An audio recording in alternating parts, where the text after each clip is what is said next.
I can hear you. Yep. Yes, sir. Yep. Yep. Yes, sir.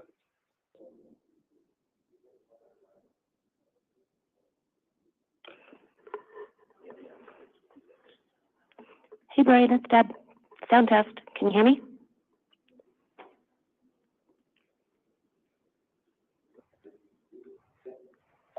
Excellent. Thank you.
Hello, everyone.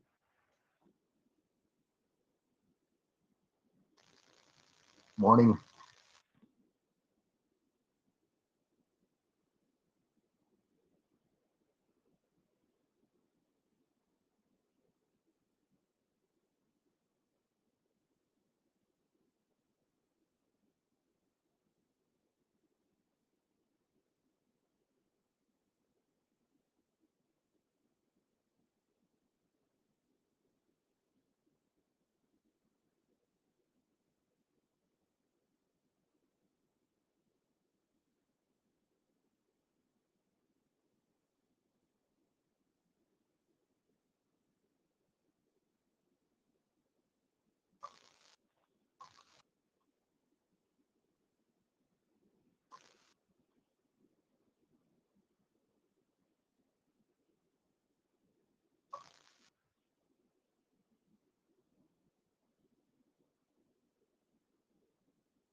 I'd like to call the meeting of the board to order. Will the secretary please take the roll?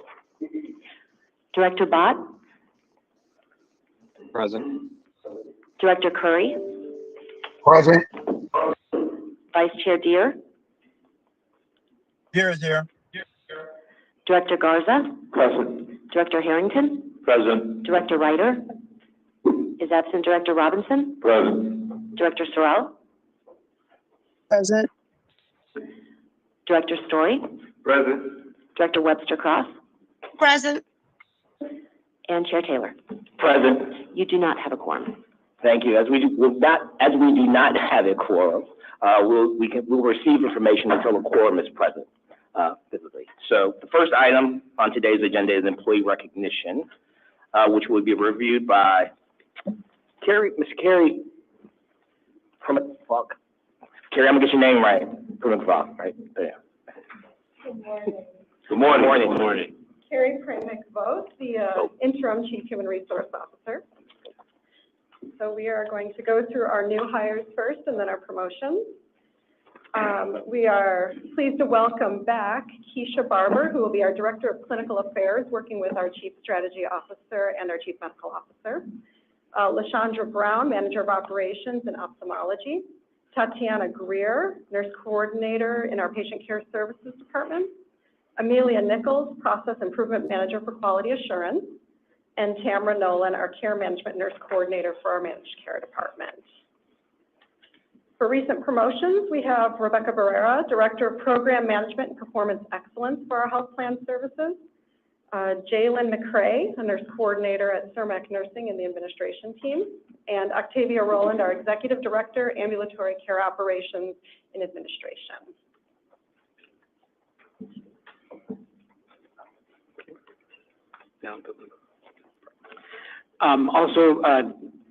Chairman, we have some recognitions that we want to do, and since the staff's with us, we want to get them started. So, Perfect. if I could take the recognitions out of the traditional part of my report and present them now. That would be great. Perfect. Thank you.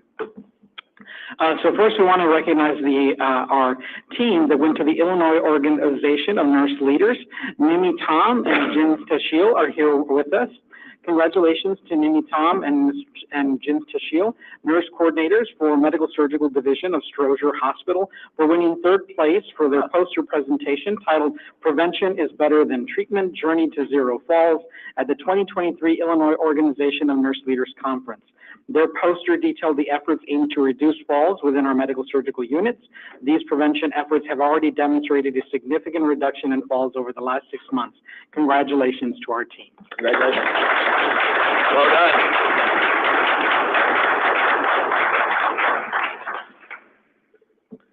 Next recognition. Our next recognition we also have with us today was Mrs. Serena Valino and Dominica Flanagan, who were presenting at the International Association of Forensic Nurses. Ms. Valino is the Associate Director of Nursing Services for Professional Development and Education, and Dominica Flanagan is the Clinical Nurse 1 Emergency Medicine. We're invited to present a poster presentation at the International Conference on Forensic Nursing Science and Practice. The project, Keeping Things Fresh, Building a Sane Reference Library, was deemed innovative in providing 24/7 educational tools to clinicians working with victims of violence. Their best practices developed by our sexual assault nurse examiner team was shared with more than 10,000 forensic nursing experts from around the world. Congratulations for your recognition, your hard work.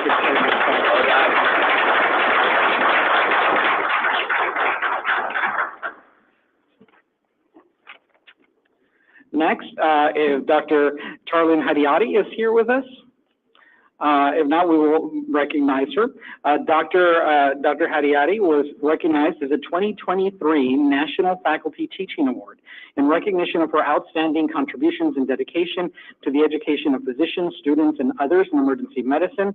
Dr. Hadiati was awarded the 2023 National Faculty Teaching Award by the American College of Emergency Physicians at their annual conference. Congratulations. Dr. Hadiati also delivered the Leon Haley Jr. lecture detailing how outcomes in cardiovascular emergencies differ dramatically across gender, race, ethnicity, and how they can be improved. Congratulations to Dr. Hadiati. Congratulations. Next, and I know Ms. Shannon Andrews is with us, so if you could please stand up. She doesn't like to. I want to recognize Ms. Andrews, Crane Chicago Business List of Notable Leaders in Diversity and Inclusion. Congratulations to Shannon, our Chief Equity and Inclusion Officer, who was named to Crane Chicago Business List for Notable Leaders in Diversity, Equity, and Inclusion. The list recognizes leaders who are striving to ensure that organizations maintain a workforce, supply chain, and ecosystem that represent all people. Ms. Andrews was recognized for bringing diversity and inclusion programs into quality performance of overall systems and improving performance outcomes for individuals with equity across the spectrum of care. Congratulations. Well done, well done. Also with us is Erin Galliner, if you could please rise. I know you don't like it. Our team is bashful, but they do incredible work. So Erin Gallina was recognized as Crane Chicago Business 40 Under 40, class of 2023. Congratulations to Mr. Gallina, our Chief Administrative Officer for Health Plan Services, for being named to Crane Chicago Business 40 Under 40, class of 2023. The annual feature profiles rising stars across a range of industries. Specifically, the recognition Mr. Gallina goes for the exceptional performance in improving quality outcomes and financial performance of our county care plans with the largest Medicaid managed care plan in Cook County. Congratulations. Well done. So can I just say, Erin, I've got 4 people that are colleagues of mine that have got that award today, so I'm just saying. Congratulations. Next, we can have Mr. Craig Williams. Please stand up. Is he with us here? No. I think he might be handling an issue. He let me know soon. But we do want to recognize him. Our Health and Hospital System COOs to know. Congratulations goes to Mr. Craig Williams, Chief Administrative Officer, for getting recognized by Becker's Hospital Review for the COOs to know list.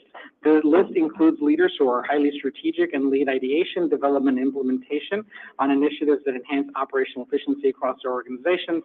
Mr. Williams was recognized for helping to modernize the equipment in an innovative and exceptional way across Cook County Health Service lines and development teams, and to innovate our capital programs to modernize them to be easier to use, more effective, and helping to our system to grow. So congratulations. Well done. And last but definitely not least, and I know she is here with us because I see her, is Ms. Angela O'Banion will please rise. Since 1995, the Society of Information Management Chicago chapter, along with the Executives Club of Chicago and the AITP Chicago chapter, have recognized technology leaders with Premier CIO of the Year Award in the Chicagoland area. This year, Angela O'Banion, our Chief Information Officer, brought home the award to Cook County Health. The selection of the committee considered many attributes, including leadership in driving business value, technological innovation, business partnership, and creating best-in-class workplaces for technology professionals. O'Banion was specifically recognized for her exceptional work that she has done to modernize technology across our community, to be a leader in helping to bring technology in programs like our community vaccination program, as well as to modernize gaps in care and ensure that patients have timely access to their information so that our providers can render the best care. Congratulations to Ms. O'Banion. Congratulations. I would just like to add that Ms. O'Banion is a Purdue Boilermaker. Wonderful. Well, that is the presentations for now, and then I'll finish my report at the time of the report. Thank you very much. Let the record reflect that Vice Chair Deere has joined us in person, as has Director Ryder. So a quorum is now present. Given that, I'd also like to acknowledge that the next regular meeting of the board will be held on Friday, December 15th at 9 a.m. Also, I'd like to entertain a motion, now that we have it, to allow directors, I'm going to do it all at once, Jay Bott, Robert Curry, Tanya Sorrell, and Maya Webster Cross to remotely participate in this meeting as voting members. So moved. Second. Thank you. The motion has been made and seconded. Is there a discussion on the motion? All in favor? Aye. All opposed? The ayes have it. The motion carries. Thank you. The next item is public testimony. As a reminder, written testimony will not be read into the record, but will be included in the official record of this meeting and posted on the website. Madam Secretary, do we have any speakers who have registered to provide in-person or virtual testimony or submitted written testimony? We did not receive any registrations, nor did we receive any written testimony. Thank you. The next on the agenda are the board and committee reports. The minutes of the September 29th board meeting are being presented for your approval. Are there any corrections or revisions needed to the minutes, to be made to the minutes? Hearing none, I'd like to entertain a motion to approve item 4A, the September 29th board meeting minutes. So moved. Second. The motion has been made and seconded. Is there a discussion of the motion? All in favor? Aye. Aye. All opposed? The ayes have it, the motion carries. Thank you. Next, Director Garza and Carrie Primuk Vogt. Got it. There you go. We'll now review the human resources metrics. Okay, thank you, Mr. Chair. First, I want to say that I want to thank Valerie Amos for her work. I think she did great work. But as we know, with any good leader, you have to have a great team, and we know that the human resources area certainly represents that. We're fortunate to have Carrie because we have continuity. Carrie served in this role before Valerie took it on, and now she's back in the role. So with that, thank you, Carrie. The Human Resources Committee did not meet this month. Their next regular meeting is scheduled to be held on Thursday, November 9th at noon. The committee is due to present metrics, so I'll ask Carrie, who is the interim Chief Human Resources Officer, to review those metrics today, and no motion is needed. The metrics are presented for informational purposes only. Thank you. Good morning again. I'm Carrie Primuk Vogt, Interim Chief Human Resources Officer. So I know most of these slides you guys have seen, and hopefully you'll recognize the numbers have continued to increase, especially in our hiring arena. So this shows us that through September 30th for the fiscal year, we have filled 1,162 positions with over 1,500 offers going out, but 750 of those were external hires. So really pushing into those vacancies and bringing new talent into the organization. Our time to fill has been steady within a day or two of 91 days. We are back down from last quarter, which was 92 days. So we are at 91 days for our time to fill again. Next slide. Here's a little bit of a breakout of those hires year over year from 2021 through 2023. And as you can see, we continue to surpass our past hiring initiatives and bringing in individuals into the organization with, reaching near that 1,200 mark, and we're still at the beginning of, or we're nearing the end of quarter 4 for fiscal year 23. However, the data still goes through mid-quarter, so we're anticipating some nice increases in the next report. Our turnover and separations data shows that we are well below the national benchmark average from 2021, and we're still getting that national benchmark average update. However, at an 8.4% turnover rate, we are still very comfortably within the national benchmark, and we're very happy with that. All of our retention and recruitment initiatives, our employee engagement initiatives seem to be paying off because, as we will see in the next slide, the decrease, oh no, I guess it's the next one over. But anyway, we'll stick with this one, and it shows the breakout of those separations, retirements versus resignations versus discharge. And year over year, we see a decrease in retirements, but our big months are still coming for this year. So we do anticipate the retirement numbers will go up over the next 2 months. And then resignations, though, they are decreasing, showing again that our employee engagement efforts are taking hold. This is a detailed breakdown of that turnover, and it shows quarter by quarter, fiscal year 21, 22, and 23, and that the turnover rate has decreased again, but it's giving you the exact detailed numbers. If there are any questions about those, I'm happy to answer. And then here's our graphic depiction of pre-pandemic through pandemic. And as you can see for FY23 post-pandemic timeframe, we see almost a 2% decrease in the turnover rate after it had increased almost 5% from pre-pandemic timeframe of 2018. And we definitely intend for that trend to continue to go back down and hopefully reach that pre-pandemic state in the next several quarters. We have also, as you've heard a lot about, the accelerated nursing hiring program that we were piloting over the last couple of months. And so through October 17th, these are our stats on our offers. We had, actually, I checked this morning, the numbers are a little different, and they have gone up. We have, but here it says 195 offers to date in that accelerated process, with 120 who accepted and approximately 61 declined. Those numbers have all gone up by anywhere from 10 to 15, so over 220 offers to date, and over 130 have accepted, with 19 pending still to come, and hopefully be able to report on the next in the HR committee meeting. But we've seen some good success with the acceptance rate, and we are just starting to bring those people on board through orientation and unit orientations after they've been onboarded. And so we look forward to seeing how successful this goes for our engagement purposes as well. And that concludes my report. Can I ask a question, Mr. Chair? Please. A couple slides ago, you talked a little bit about turnover. What are we doing to mitigate that, or prevent it, or reduce it? So we actually, and in the HR committee in November, we're going to talk a lot more about this, but we have been hard at work at development programs and pathway programs here for our current employees. We have, as you know, revamped our orientation and onboarding process, and we have extended that now into increasing the amount of months that we take to consider them as onboarding, and have provided mentoring programs, counseling programs, and peer partnership programs, as well as additional orientation and office hours through HR and management teams. And they seem to be working very well so far through the pilot. And so we have started to push these out system-wide as well. And how is that information disseminated out so that employees are aware that it exists?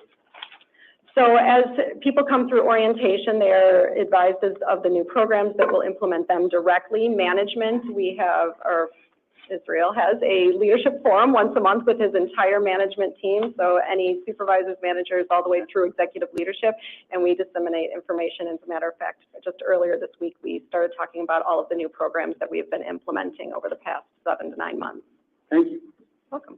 And then I'll have one last development to come that is an exciting part as we move towards our nursing magnet journey, is that there will be unit-based council. So then those presentations will go down to even present to unit level for all employees. It will include EVS, transporters, all frontline, and especially employees who don't necessarily check email every day.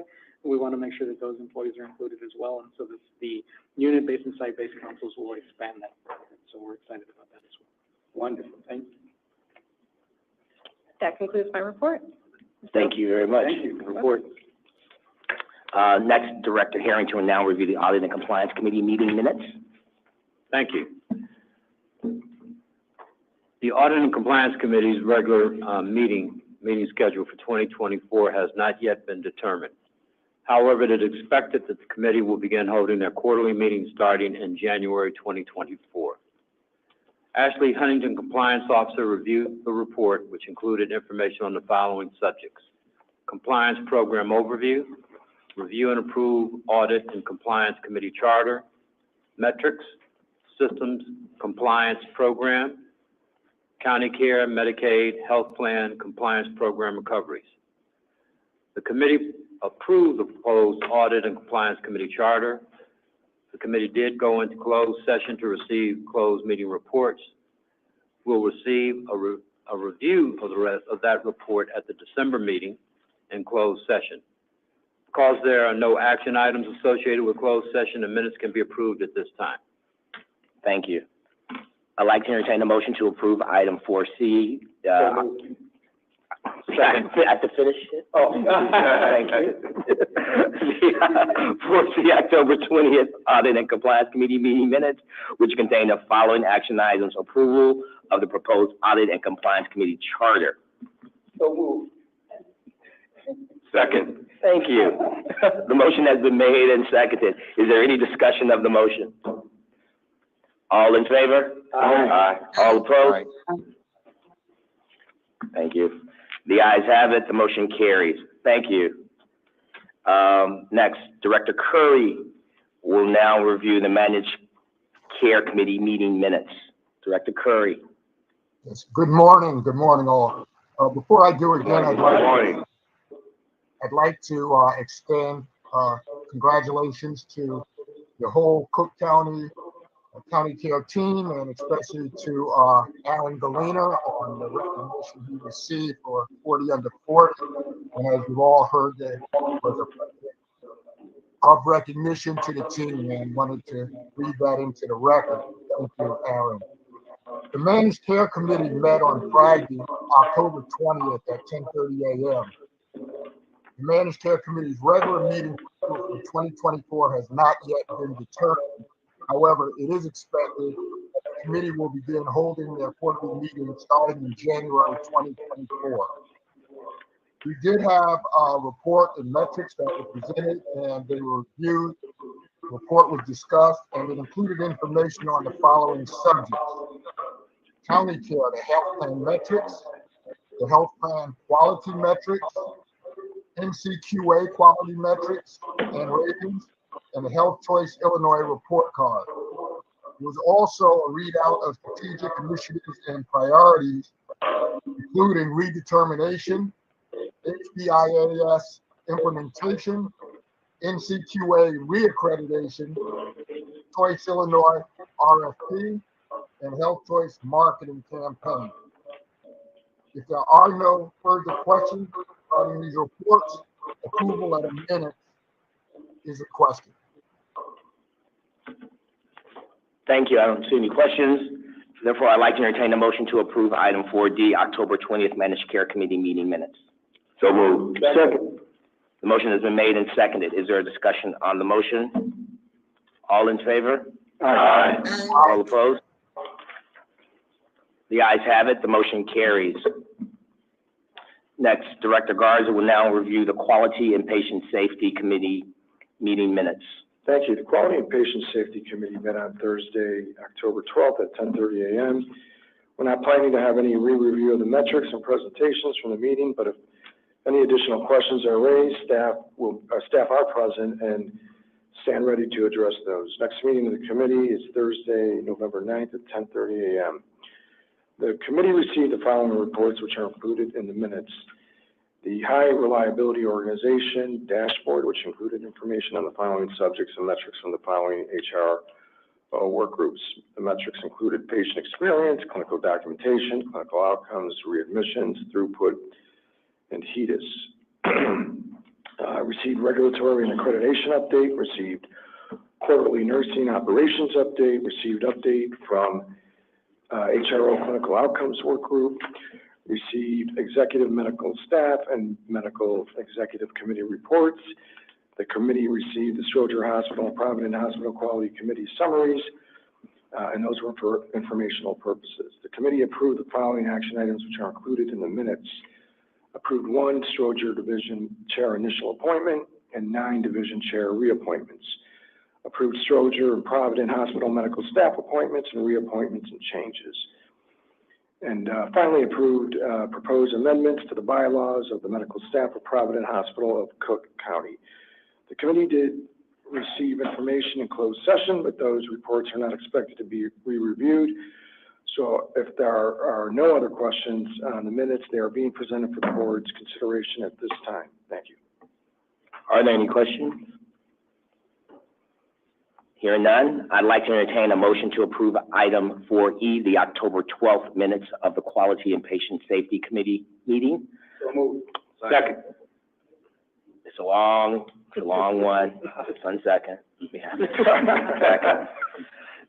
Which includes the approval of 1 Stroger Hospital Division Chair initial appointment and 9, this is important, chair reappointments, approval of the Stroger and Provident Hospital medical staff appointments, reappointments, changes, and approval of the proposed amendments to the bylaws of the medical staff of Provident Hospital of Cook County. Now, do I have a motion? So moved. Thank you. The motion has been made and seconded. Is there any discussion? All in favor? Aye. All opposed? Hearing none. The ayes have it. The motion carries. Next, Director Ryder. We'll review the Finance Committee meeting. I'm going to say my sentence, man. What's that? I'm gonna say my whole sentence. Okay. Yes, relax.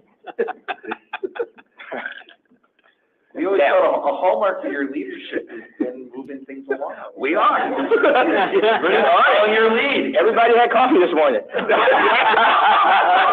We can all get here on that. Move on to the next thing. All right. The Finance Committee met on Thursday, October 12th at 9 a.m.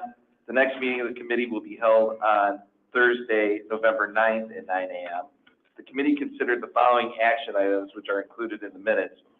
We conditionally approved 25 contract procurement items. Number 2, 3, 4, 8, 9, 11, 12, 13, 15, 16, 17, 19, and 21 are pending review by contract compliance. On the screen, you'll see the contractual requests from the Finance Committee meeting whose fiscal impacts are greater than $1 million, which are highlighted for your information.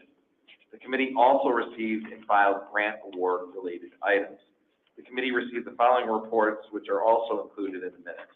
3 emergency purchases were presented.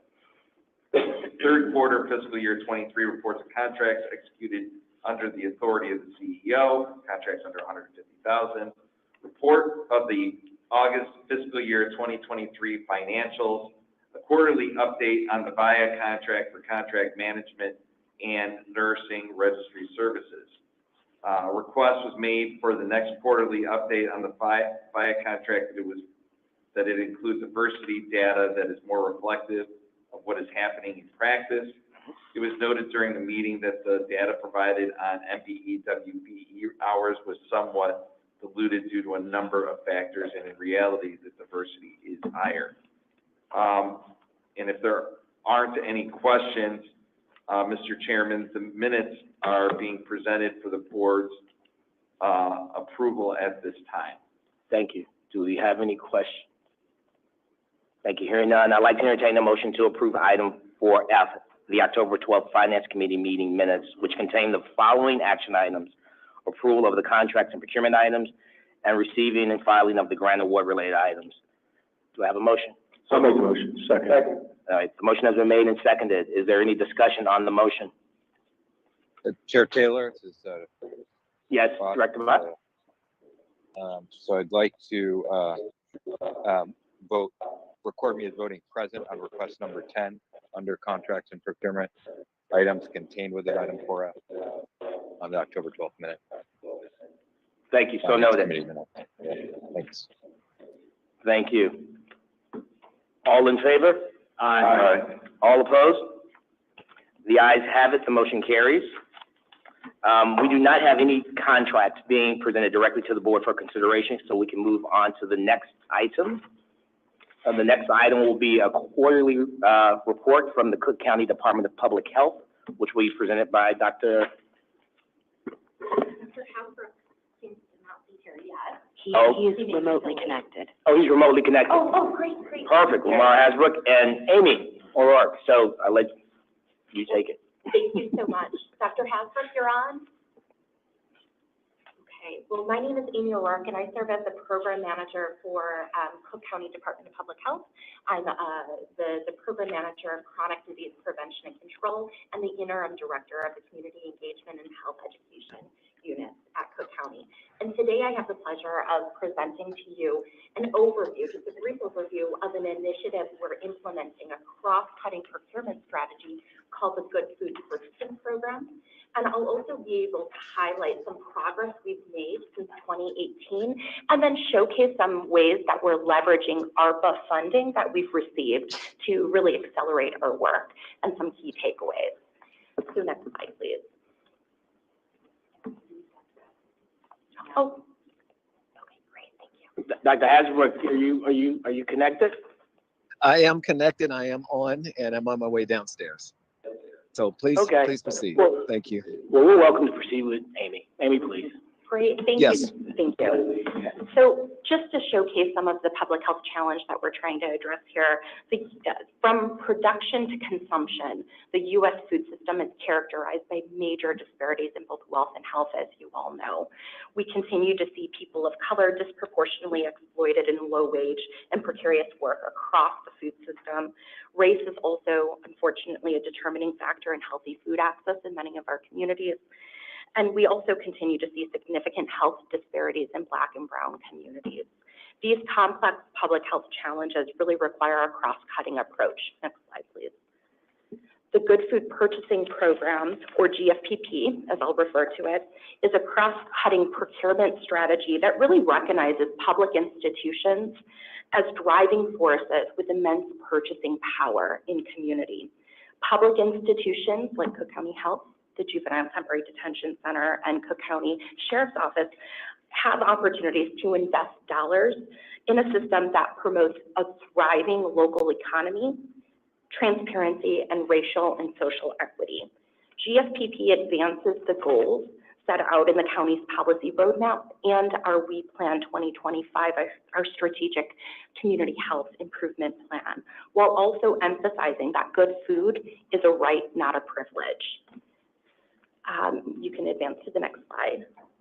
Before you go, could you define good food? Yeah, that's a great question. People may understand, Yeah. and think they know, but That's a great probably question. need a working So when we're definition of talking good about food. good food and the Good Food Purchasing Program, they focus really, we collectively focus on core values, 5 core values. So when we talk about good food as it relates to the Good Food Purchasing Program, we're talking about local food, healthy food, humane, sustainable, and fairly produced food. With this resolution that was approved in 2018, Cook County Board of Commissioners approved GFPP with the expectation that all Cook County institutions that procure, serve, and sell food are compliant with GFPP, are implementing GFPP. In 2018, with this resolution, it recognized the $15 million we spend every year on food, and over 8 million meals that are served and sold at these different institutions under the office of the president. It establishes, this resolution established a Cook County task force, and it also outlined implementation steps, including naming Cook County Department of Public Health and our partner at the Chicago Food Policy Council Action Council, lead strategic coordinators of this effort. So since 2018, we've been able to make some great progress. So you can advance to the next slide. So again, to the question from Chair Harrington too, again, we're looking at GFPP. This provides a metrics-based framework for advancing food purchasing so that we're purchasing and selling and serving food that's more nutritious, is sustainable, is coming from from organizations and food businesses that value their workforce, we're supporting more local, small and mid-sized food producers and businesses, and that if we are serving meat and animal products, we're serving better quality meat and animal products. You can advance to the next slide. So since 2018, we've been convening a quarterly task force that's made up of Cook County departments and agencies that procure and sell and serve food, as well as county agencies that are connected to the food system and food system work, as well as other stakeholders, critical stakeholders, to provide strategic oversight and direction for implementation. You can advance to the next slide. We recognize collectively that advancing GFPP, the program alone, isn't going to move the needle on these issues. So we recognized that we needed to take a strategic approach towards addressing and creating and developing a more equitable supply chain, while also building a good food culture, building the demand for good food, while also leveraging new funding opportunities to increase investments in local food producers and food businesses to meet this demand for better food. You can advance to the next slide. Since 2018, we've been working with our partners, including Cook County Health, Cook County Juvenile Temporary Detention, and the Cook County Sheriff's Office to implement GFPP. So collectively, since 2018, we've begun to see the work of our efforts come to fruition. We've collected food purchasing baseline assessments and conducted an assessment of that data collected to understand what are we purchasing, where are we purchasing it from, and how are we serving it. From that assessment, we've developed action plans with each department and agency, and we're either developing or actively implementing those action plans to make strategic shifts in purchasing, incremental changes to what we're purchasing and what we're serving and selling. We've also successfully integrated GFPP in major food service contracts and solicitations since 2018, including all of the contracts related to Juvenile Temporary Detention Center now include language related to GFPP, and the Cook County Sheriff's Office food service contract also includes GFPP language and expectations. And we've also worked creatively with each of these departments to implement menu changes so that they're serving more plant-based proteins, soliciting vendors that are purchasing and offering organic, sustainable items, as well as more local items. You can advance to the next slide. While we're implementing GFPP, we're also creating connection and building capacity of local food producers by offering resources and building their capacity through events and buyer-supplier mixers to connect local producers with food, with supply chain opportunities. You can advance to the next slide. And most recently, in 2022, Cook County Department of Public Health leveraged funding that we received from the Centers for Disease Control and Prevention and awarded $234,000 in microgrants to 6 small farms and prepared meal providers. The thought behind this was that they were going to leverage these dollars to supply local healthy food to emergency food sites in suburban Cook County, while also receiving some tailored technical assistance to build their capacity. So between 2022 and 2023, these 6 organizations distributed more than 45,000 additional local healthy emergency meals to communities most impacted by COVID-19. They also provided 12,000 individuals with nutrition and nutrition education services. Building off of this work and this pilot, we've since earmarked $450,000 of our $4.5 million of ARPA funding to be awarded in a similar model through something we call the GFPI Community Fund, which is going to looks to support food enterprises supplying GFPP-aligned food to community meal sites like Cook County Health and others. So we're really excited to build upon this pilot model, continue to invest in local GFPP food producers and businesses that are in turn supporting their local community. You can advance to the next slide. While we're doing this work in the supply chain and implementing at county departments and agencies, we also recognize the need of increasing public awareness and participation in our good food movement. So we need to continue to build the demand for good food. So collaboratively with the Chicago Food Policy Action Council, we collaborate around an annual Chicago Food Justice Summit.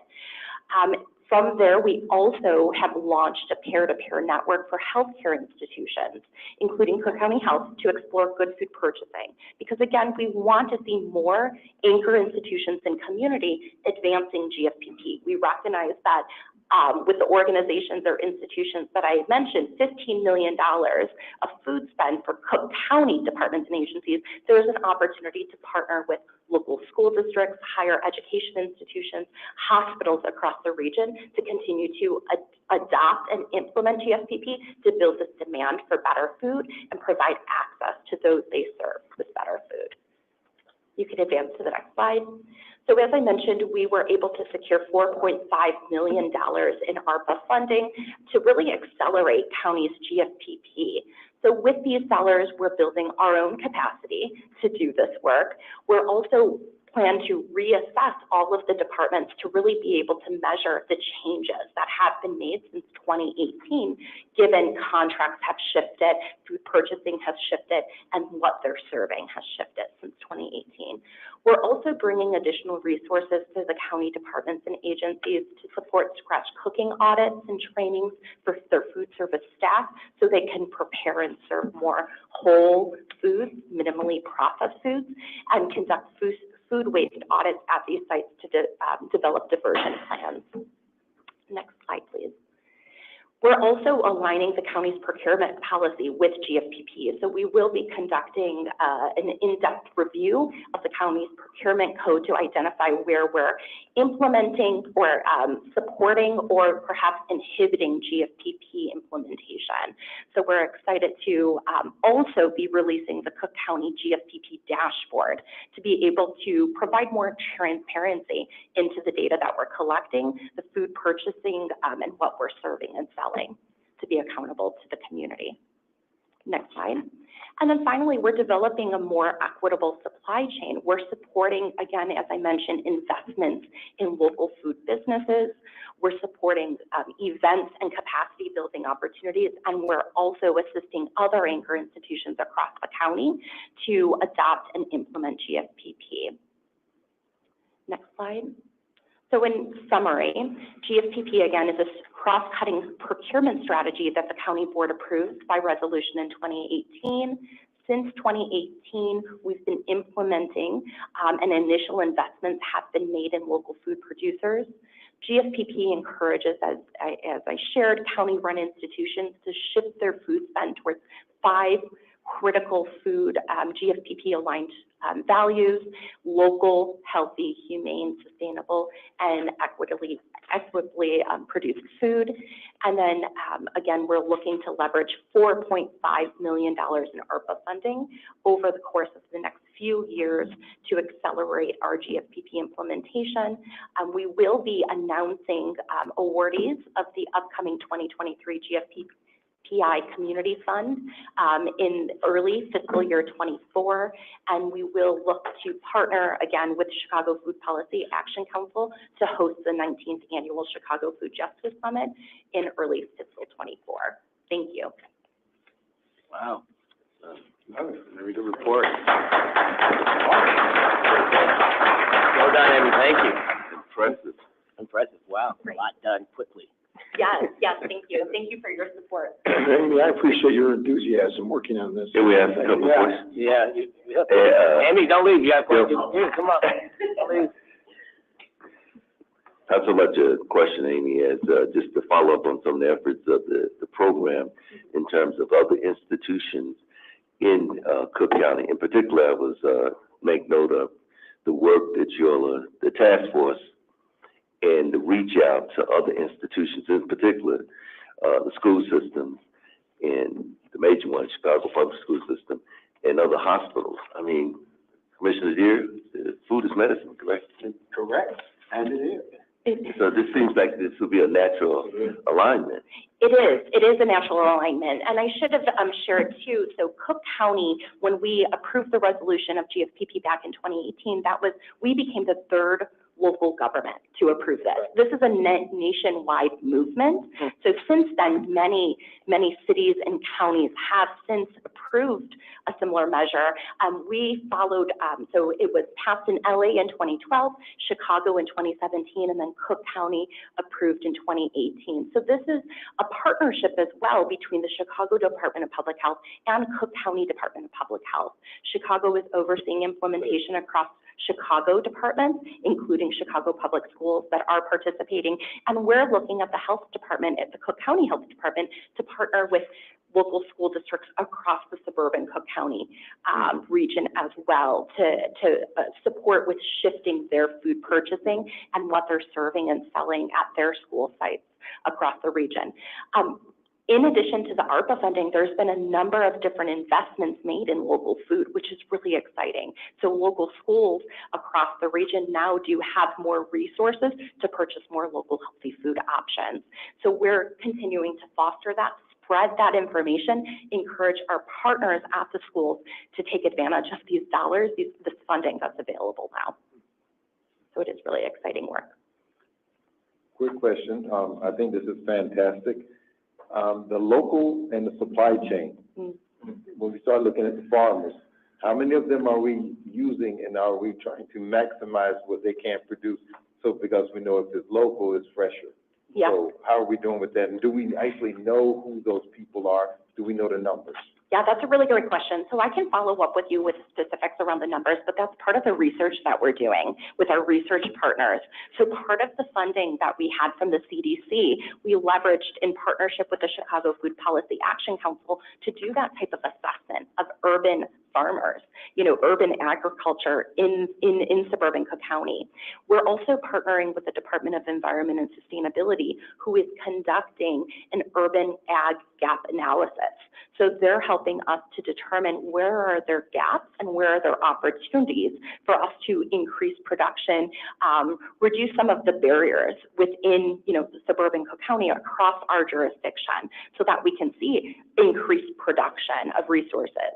Leveraging some of the dollars that we provided, the food businesses, so there were 3 small farms that leveraged the dollars that we awarded them, and they leveraged those dollars to increase their person time to support increased production. They also were able to purchase some equipment to support with increased production as well. So we saw that, and they shared with us, this was a door towards, a future opportunity, essentially, to be able to tap into our supply chain. So we're continuously looking for those opportunities. But I can follow up with you to provide more information about the research we're conducting that's underway right now to get a better sense of the landscape of local, small, mid-sized producers, and how many of those are GFPP aligned and are connected to the current supply chain. But again, we're looking to boost their capacity so that they can access the supply chain if they're not currently connected. Amy, you mentioned the 3. Is that one of the 6? The 3, are they part of the 6 that you Correct. highlighted? They were part of the 6. Amazing, and I did provide additional information about each of those small food farms and food businesses in the appendix as well, so that you can see the locations and who they served and the type of work that they did. Yeah, I have a couple of questions. One is there a way to look and see if there's been any economic impact as a result of this? And I assume that there have been possibly some jobs created as a result of that. And that would be helpful information to have. That's really helpful, and that is part of the research that we're also looking to complete through leveraging these ARPA dollars. Part of the research that we're also looking is the economic impact of implementation. Like you said, firsthand, I can explain that the 6 that did receive the micro grant, they did bring on more, they hired new staff and are able now to sustain or retain them. And since then, like I said, there's other funding opportunities that have opened up that can continue to support and sustain their efforts.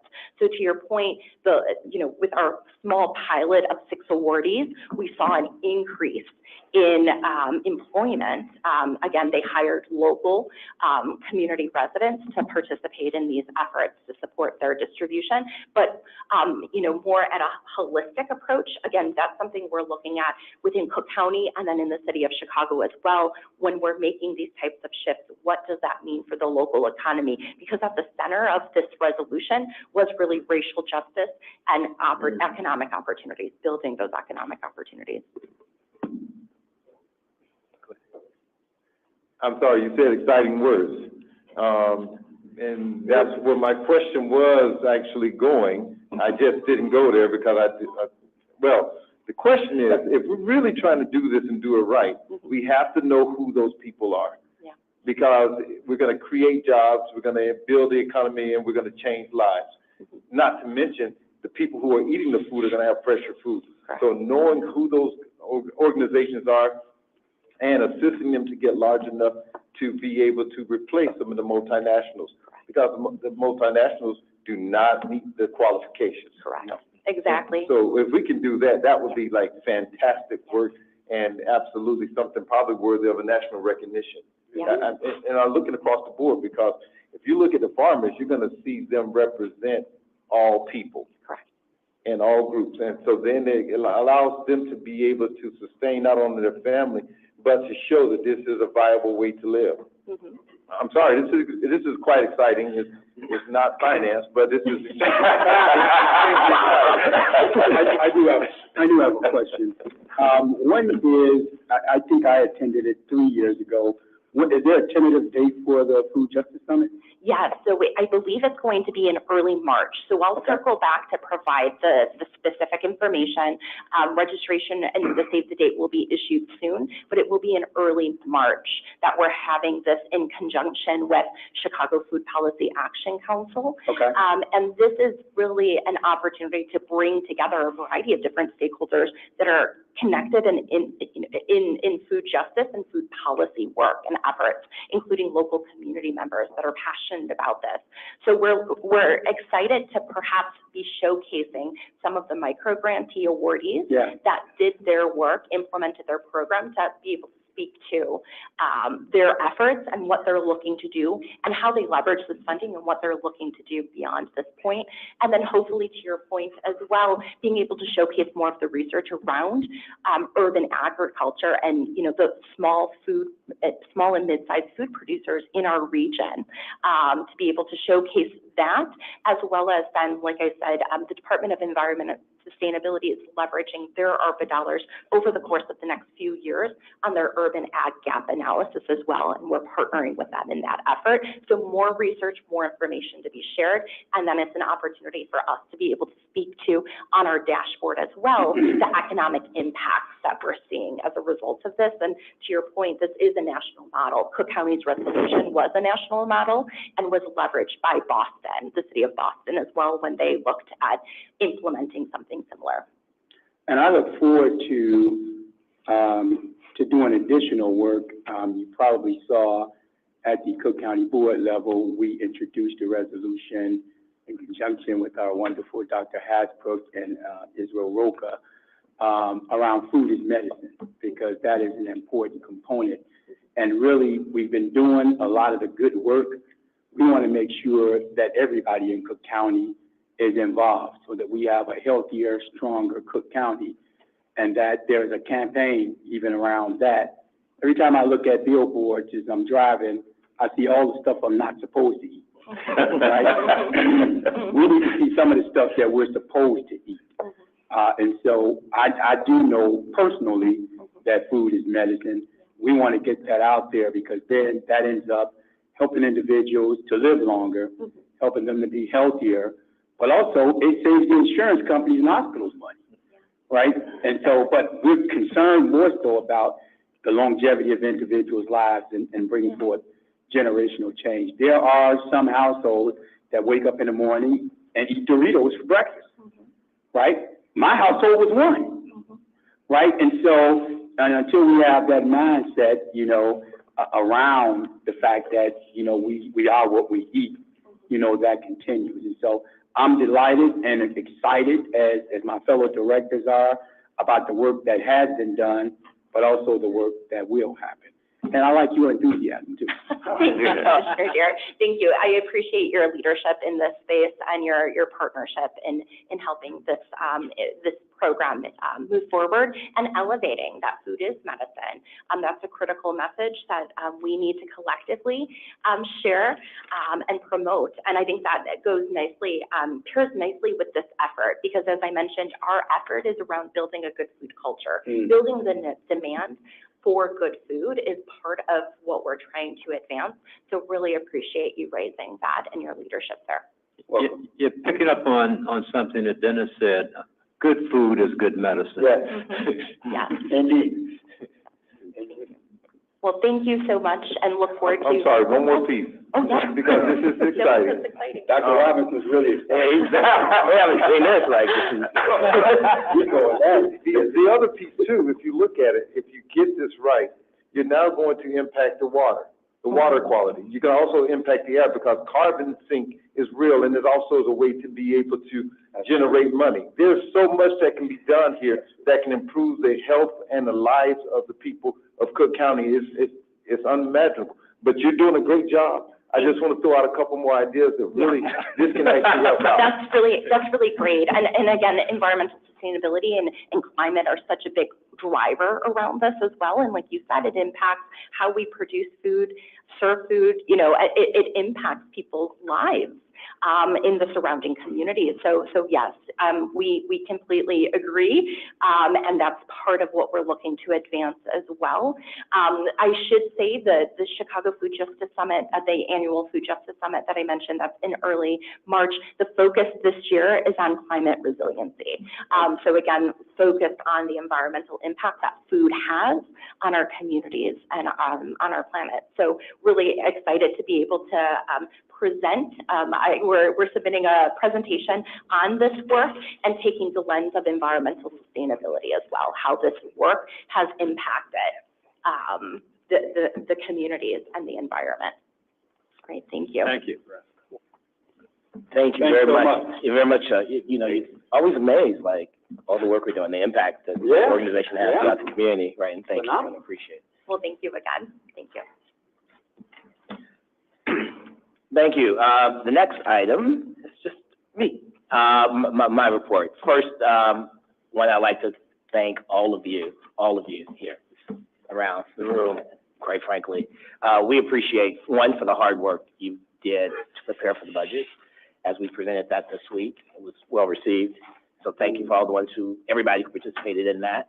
Looking back at Pam, I know Pam's like, I'm so happy, there she is, it's presented, right? I also wanted to recognize just the progress that the organization has made, and very positive progress. If those listening today, directors, you all heard each of the minutes, each of the committee reports, where you talked about progress, things being made, which I think is positive. And that progress and hard work is the result of hard work of all the staff, all the employees.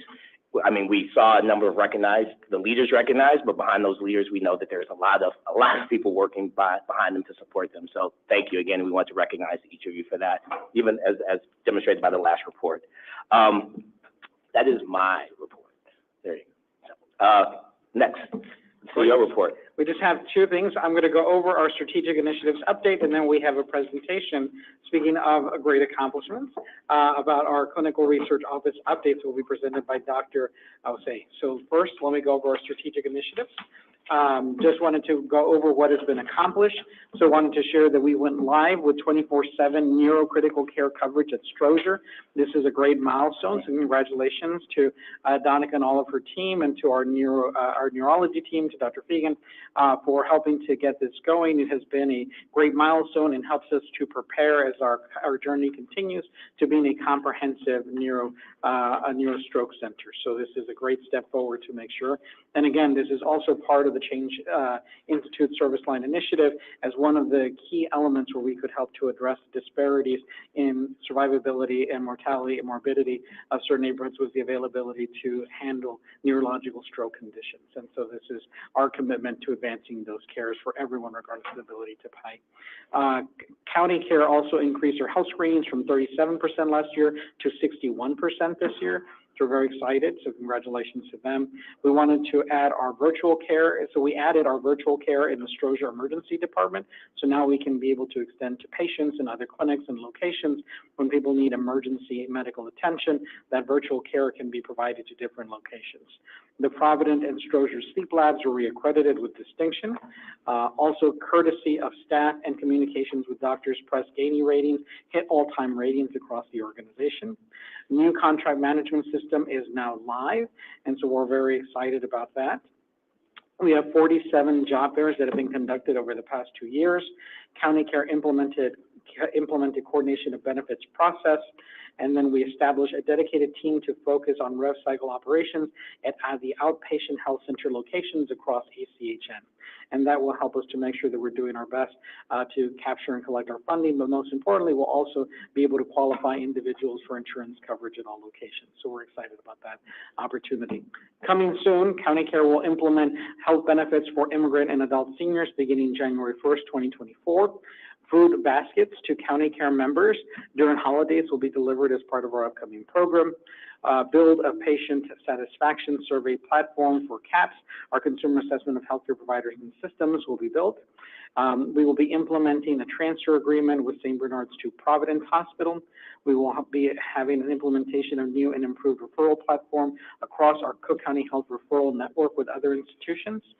Our employee pulse survey is targeted for later this year. We are continuing to have our computer refresh. Wave 2 consists of over 1,051 computers being deployed at Cermak, Providence, General Medicine Clinic, Arlington Heights, Blue Island, Belmont Cragen, and North Riverside. This is a process that I want to recognize Ms. O'Banion's team will be ongoing for a while, for a few years, but it is something that our providers have been desperately wanting. So we have thousands of computers to replace. They are here, but it will take some time to deploy them. So this is We wave 2. budgeted for these? We have budgeted for them, and they are here. Thank you. Yeah, We'll make sure. They've been approved. I was looking at the director's faces, they were all like, what? So they are budgeted and coming in waves and being deployed. So very soon we will have Good. All right, that thank that you. everyone desires. Purchasing underway for new OMFS chairs and office chairs in trauma, a cart washer, and 3 instrument washers for a central sterile department. And also, we are generating preliminary system-wide draft RVU report that will ensure that we are having the best provider availability for our patients. And then we will have a clinical documentation initiative targeted for November. Any questions on our strategic updates? I got one. So the food baskets for the county care members, what's all included there? It will be healthy food to make Yeah. sure speaking about it. And That's so, question 1. so that is how we're able to make sure that we can deliver healthy food supplies to our patients. Yes. Good. Thank you. All righty. Well, next, I would like to recognize Dr. Osage to please come forward. And yes, it would be terrible to see that we're going to be getting Yeah, man. It'll be healtly fruits, vegetables, and healthy food. Good stuff. Thank you. Thank you for having me. Next slide, please. Is the mic on? I think so. Is it on? Okay, thank you. Yeah. And also joining Dr. Osage is Pam Gonzalez. Thank you. All right, so we are pleased to present an update about clinical research within the Cook County ecosystem. So what is research here about? So what we hope is we seek to expand our institutional focus on original research projects and research collaboration that expand our understanding of disease and health conditions of our patients that we serve. We hope to work to understand the root causes of health care disparities that affect public health. We are conducting research projects that allow our patients to have access to cutting-edge treatment to steady ways to deliver high quality and cost-effective care. As of now, we have approximately 200 principal investigators across the Cook County health system. All projects receive feasibility assessment to ensure that the study aligns with the mission, values, and vision of the health system and affiliates. We are proud to say that we are home to the single-site, minority-based National Clinical Oncology Research Program, or MBNCORP, through the National Cancer Institute. We do have an institutional review board that receives research proposals to make sure that they are aligned with the human research protection rules and regulations. Next slide, please.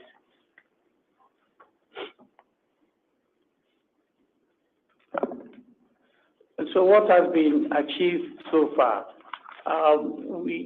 We have established the clinical research office advisors, and this has been senior leadership chaired by Mr. Ruja, and they have been helping to steer the affairs of the clinical research office. And we do also have faculty members, senior faculty members, who have been the steering committee to make sure that the process we are building is robust and meets the goals of the Cook County health system. We have managed to develop 9 policies that have gone through the process and have been approved. We have 3 draft policies in process, and we have also come up with standard operating procedures, guidelines, forms that are published to support these policies. In order for the operations to continue, we have developed 10 new research job descriptions, for instance, so that we know what the research coordinator should do.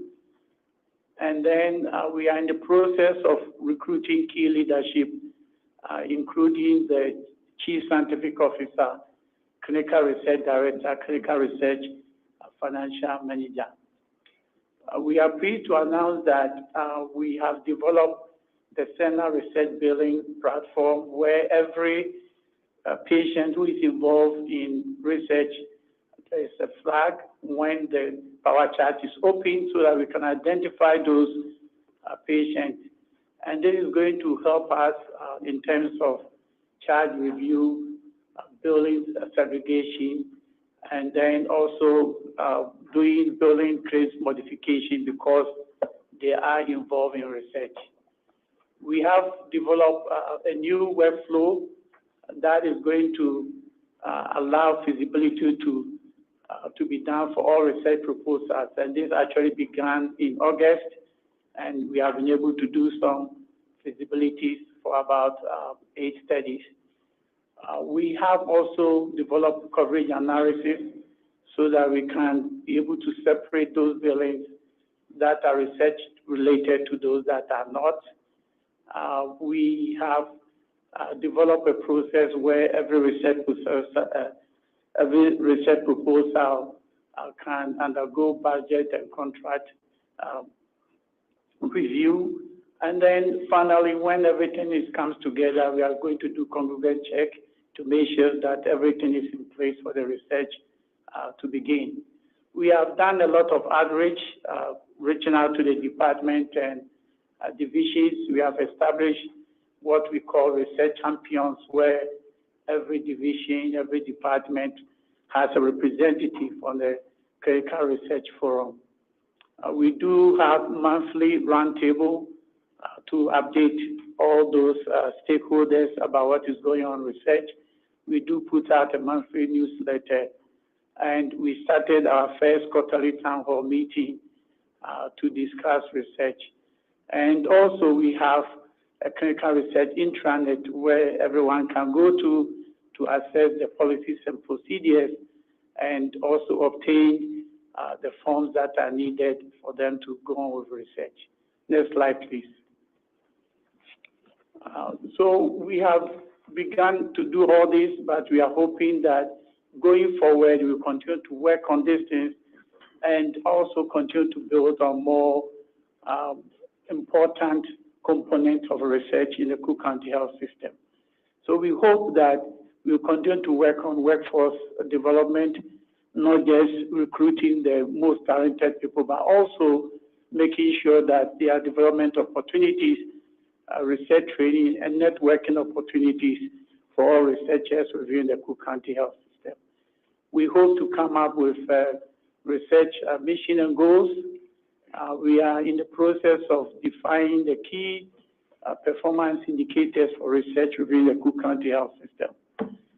We have already drafted a quality assurance for 2024, where we are going to audit all research going on in the county to make sure that they are meeting all the institutional, state, and federal obligations. Hopefully, in the future, we hope to have a clinical trials management system to track and manage all research that is ongoing within the Cook County health system. And with all the work done, we are pleased to announce that starting from November 1st, we are going to start receiving feasibility proposals for studies within the Cook County system. We want to do this so that we can, on a pilot basis with about 10 studies, so that we can test the workflow that we have developed, make sure that the processes and policies that are there are being followed, and also look at where we need to improve, and then get back to all the researchers to ask them what works, what did not work, how can we make it easier for you to conduct your research. So the hope is going forward. We are going to be proud of a robust clinical infrastructure that is going to serve the patient that we are all passionately about, and also help research to progress within the county. Thank you. Thank you. I actually have a couple of questions. You highlight the research mission and goals to develop that. What's the timeline for that? So we are hoping that within the next few months, we have some ideas, but we want the clinical scientific officer, chief scientific officer, also to have an input. So as soon as that person is recruited, and we can all get together and fine tune what we have in mind. Thank you. And that recruitment is in process now for the CSO? Yes. It is? Okay. Thank you. You also highlight we'll begin accepting feasibility assessment forms, PI studies. Are those the ones that were paused? Yes. Yes. So once the feasibility forms are received, what's the expected timeline to restart? So the way what takes place within the feasibility is that the clinical researcher will submit the protocol and also the preliminary contract and budget. And what we do basically is to look at the study and see does it meet the mission and vision of the Cook County. Do we have the patients that they want to study? Is this something that is going to add knowledge in terms of how we care for our patients? Do we have the resources and time to be able to complete the studies on time? And so once we receive that, within 21 days, we hope to be able to give an answer. And it is, it's more of having a conversation with the research community. If there are things that need to be fine-tuned or improved on, we do that. So we are hoping that that whole process shouldn't take more than 21 days to complete. Although that's just permission to start the startup, right? Yeah. So then that becomes coverage analysis, internal and external budget development, contract negotiation with your funded sponsor, so that, and we will be measuring what's in the pipeline from each of those defined milestones, including time for study opening, but more importantly, time to first subject enrollment. And so at present, those were, to your point, what was put on pause. But we want to be intentional about testing all of these new workflows, which are new and novel to this ecosystem, to measure how long the time is, if there is a barrier, what are we seeing, and how are we addressing and escalating that? Thank you. So have we set goals for the timing? You mentioned 21 days for submission. Is there a goal for when we would like to? We have defined timelines for the budget development, for the contract negotiation, et cetera, but there are things that are, of course, outside of our purview. That could be, the sponsor's timeline for, and legal contract, et cetera, but we will be measuring those. Nationally, National Cancer Institute has very high goals of 90 days, which almost, and I can speak as worked across the country, very few institutions are able to get from construct to first subject in within 90 days. That would be incredibly aggressive, but we will be measuring those and putting some timelines and metrics in that as well. We hope to partner with our sponsored program office, the IRB, HRPP, under the new leadership of the Chief Scientific Officer, to make sure that we are critically measuring our pipeline, having better identification of how many protocols, what department, how many subjects, et cetera. A lot of that data that historically hasn't been able to be achieved with a keystroke. Thank you. Yeah, it sounds like you're planning to relaunch it, but still a lot of work ahead of you to get done. And so I don't know what your timelines are, but if you have some specific or concrete timelines, it would be helpful to look at those. The other thing, as you accomplish things, would be good to get some feedback that these things have been accomplished, because you may not have some specific timelines in mind right now when you will finish some of this work. But we're starting November the 1st, right? We're accepting applications for the pilot effective next week, right? Which is exciting, because there've been, in talking with faculty, some missed opportunities for participation in larger interventional clinical trials during the pause. So we want to unstick that. But we have defined some key performance indicators that we will be measuring and reporting out, that of course we would be sharing with this constituency. Thank you. Thank you very much. Thank you. We appreciate it. Glad, very proud of your development.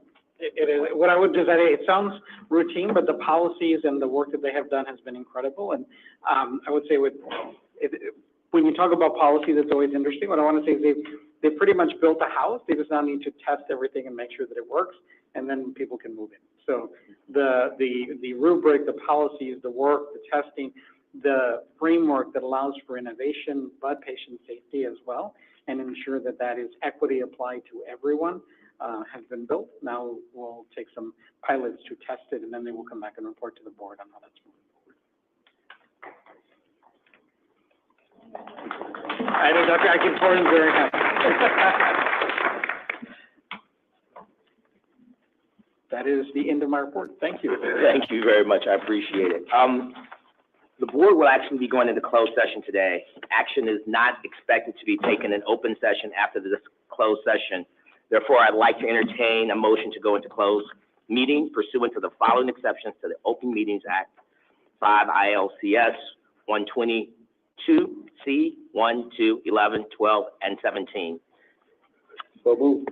Second, thank you. A roll call vote is needed. The motion has been made and seconded. Madam Secretary, please take the roll call vote on the motion. Roll call vote on the motion to go into closed session. Aye or nay? Director Bott? Aye. Director Curry? Aye. Vice Chair Deere? Aye. Director Garza? Aye. Director Harrington? Aye. Director Ryder? Aye. Director Robinson? Aye. Director Sorrell? Aye. Director Story? Aye. Director Webster Cross? Aye. And Chair Taylor? Aye. You have 11 yeas and 0 nays. Thank you. The ayes have it. The motion carries. We'll now move into closed session. All staff is excused. Thank you. Hope you all have a great weekend, except for those who I requested that you stay. We appreciate it.